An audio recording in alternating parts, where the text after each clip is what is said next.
Mustafa Nawaz Khokhar, thank you so much for joining us on the programme. क्योंकि आप peoples party को अच्छी तरीके से जानते हैं, उसकी क्या सपोर्ट बेस है पंजाब में, कितनी है, ख़त्म हो गई, वो भी जानते हैं। इस सिलेक्शन में जो चंद साहब कह रहे हैं, आप उससे एग्री करते हैं कि नून लीग को सपोर्ट करने की वजह से वोट नहीं मिला? जी शुक्रिया। मैं दो बातें इस ज़िमन में कहना चाहूंगा जी।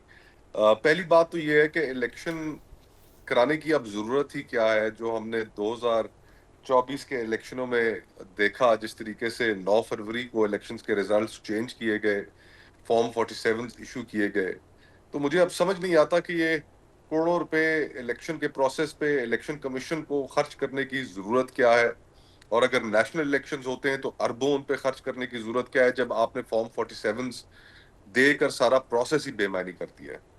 तो पैसे बचाएं, इलेक्शन कमीशन ऐलान कर दिया करे। और उसके बाद आपको पता है कि जो इलेक्शन पिटिशंस हैं वो अभी तक पेंडिंग है। आपने कानून बदल दिया। आपने पहले कानून के अंदर था कि ट्रिब्यूनल्स जो है वो एक मुकर्ररा मुद्दत के अंदर कुछ महीनों में ही इलेक्शन पिटिशंस का फैसला करेंगे।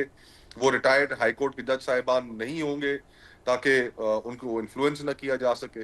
ये तमाम कवानीन भी बदल दिए गए। तो अब एक बेमायनी सा प्रोसेस है ना, इसमें हिस्सा लेने का फायदा है।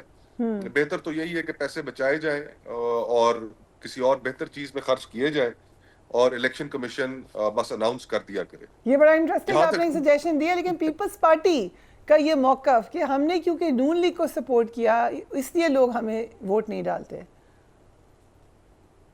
इसके ऊपर मैं फरिया ये कहूंगा कि देखें, ये बात किसी हद तक काफी ठीक है कि नून लीग के साथ एक ताल्लुक की वजह से, पॉलिटिकल अलायंस की वजह से पीपल्स पार्टी को नुकसान हुआ है।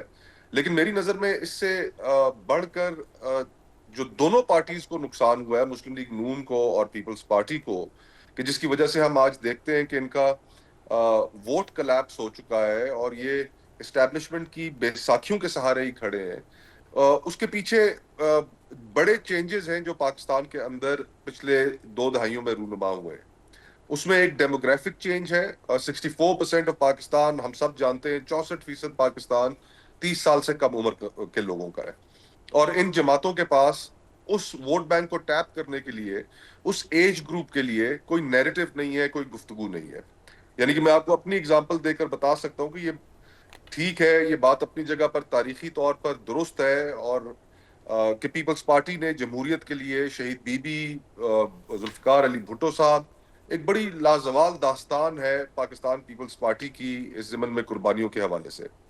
लेकिन अगर आप आज के नौजवान के सामने वही बातें रखेंगे तो वो शायद उसको अपील ना करें। उसके लिए आपको गुफ्तगू अपनी बदलनी पड़ेगी। आपको वो गुफ्तगू करनी पड़ेगी जो वो सुनना चाहता है, जो उसके मुफाद की है। वो गुफ्तगू बड़ी सियासी जमातें नहीं कर रही। और दूसरा एक बहुत बड़ा चेंज जो पाकिस्तान में हुआ है इन द लास्ट 2 डेकेड्स, वो है अर्बनाइजेशन। मेजॉरिटी पाकिस्तान जो है, और स्पेशली आपका जीटी रोड आप देख लें, आप इस रावलपिंडी से शुरू करें और गालिबन मुल्तान तक आपको रास्ते में अब कोई शहर आपस में जुड़ चुके हैं, आबादियां मिल चुकी हैं। जो गांव थे वो कस्बों में बदल चुके हैं और जो कस्बे थे वो शहरों में बदल चुके हैं। तो अर्बनाइज, तेजी से अर्बनाइज होती हुई जो सोसाइटी है, जो वोटर बेस है, उसकी डिमांड्स अलग है। वो ना पैटर्नेज पॉलिटिक्स की तरफ देखता है, ना ब्रादरीज्म की तरफ देखता है। वो एक डिफरेंट तर्ज से अब सोचने का आदी है। तो मेरे ख्याल से उस इन दो रियलिटीज से ये दो जमातें जो है, मुस्लिम लीग नून और पीपल्स पार्टी, ये उस आउट ऑफ टच हो चुकी हैं लोगों से। और ये एक कॉन्सिक्वेंस है जो नजर आ रहा है। बाकी ये जो इलेक्शनों के अंदर समड़याल में 78,000 वोट ले लिए या 2024 के इलेक्शंस में वोट ले लिए, हम सब जानते हैं कि ये वोट कैसे हासिल किए गए या 2024 में भी कैसे हासिल किए गए। Right, very interesting. So Malik साहब, एक तज्जिया हसन मुर्तज़ा साहब ने भी किया है, वो ज़रा देखिए। इस पॉलिटिकल पार्टी को मासिवाय एम्पायर के साथ मिलके खेल ही नहीं सकते। ये जब जब खेले हैं एम्पायर के साथ मिलकर खेले हैं। इन्होंने इलेक्शन जो है वो रिग किए हैं। इन्होंने तारीख की बदतरीन धांधली 2024 के अंदर हुई, मैं कह रहा हूँ हुई है। जिस इलेक्शन कमीशन का आप जिक्र कर रहे हैं वो जानिबदार इलेक्शन कमीशन है, जो अपने ऑफिस में बैठ के ग्राउंड रियलिटीज को देखे बिना ये बात कहता है कि वहाँ सब ठीक है। मैं कहता हूँ कि वो जानिबदार है और फॉर्म 47 का वो हिस्सा है, वही 47 बनाते हैं और बदनाम हमारे इदारों को करते हैं। मलिक साहब, क्या समझते हैं आप इन इलेक्शंस के हवाले से, धांधली हुई है या महज इल्जामात हैं? देखिए, ये कहना कि धांधली नहीं हुई, मैं समझता हूँ ये भी कोई इतनी दुरुस्त बात नहीं है। और ये कहना कि मुकम्मल धांधली हुई है, शायद ये भी हकीकत के करीब ना हो।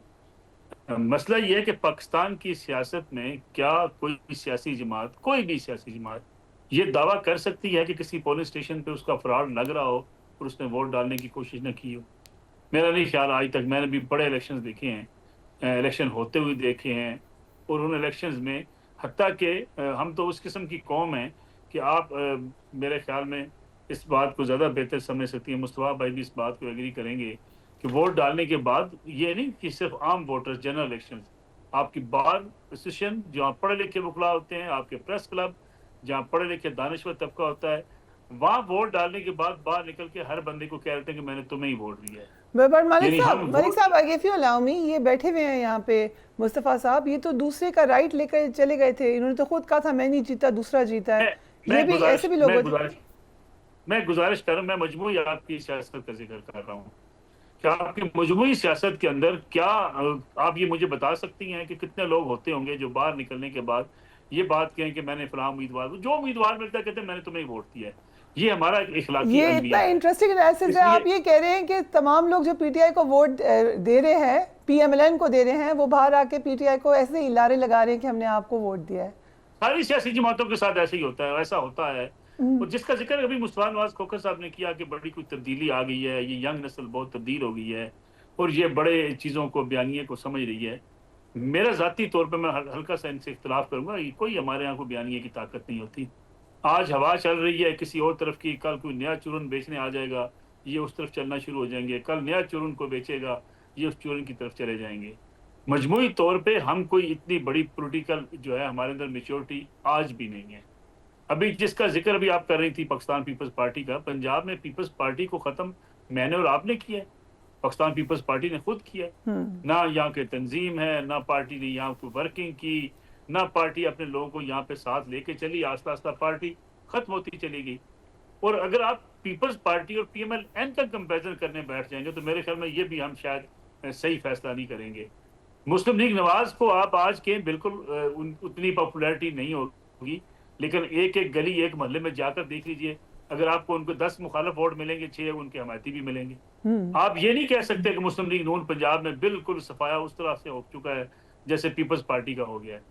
यानी ये जरूर हुआ है कि एस्टेब्लिशमेंट के बयानिए के साथ जाने के बाद, और या इमरान खान साहब के एंटी एस्टेब्लिशमेंट बयानिए के बाद, या इमरान खान साहब की इक़्तिदार में से निकलने के बाद, जो उन्होंने एक अमेरिका। मलिक साहब, हमें कैसे पता चलेगा कि किसका कितना सफाया हुआ है जब आपके फ्री एंड फेयर इलेक्शन होंगे ही नहीं?